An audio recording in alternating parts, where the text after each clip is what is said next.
কি গো? হ্যাঁ বলো। এত রাতে কি করছো? ঘুমাবে না? তুমি ভিডিও করছো?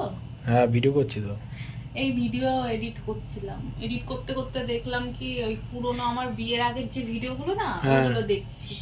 বেশ অনেকদিন মানে অনেক বছর পর দেখছি তো বেশ ভালো লাগছে, তার জন্য মানে ভিডিওগুলো দেখছি। তা তুমি ভিডিও এডিট করছো কম্পিউটারে, তো এটা কি অবস্থা? কি আবার কি রকম? তুমি কিসে চালিয়েছো?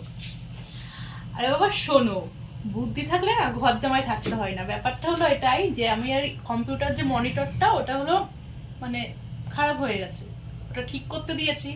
এবার ওটা আসতে প্রায় 1 সপ্তাহ লাগবে। তা আমি 1 সপ্তাহ আমি বসে থাকবো, এর জন্য আমি স্মার্ট টিভির সঙ্গে এটা কানেক্ট করে নিয়েছি। বাহ, দারুণ তো। বুদ্ধিটা কেমন তাই বলো? বুদ্ধিটা তো দারুণ, খুব সুন্দর। তাহলে বুদ্ধি থাকলে না ঘর জামাই থাকতে হয় না কোনোদিন। তাই না? হুম। আমার পুরোনো ভিডিওগুলো দেখবে? দেখি। দাঁড়াও দেখাচ্ছি, দেখো আমি আগে কেমন ছিলাম। বাহ, এটা কে তুমি? হ্যাঁ। বাবা।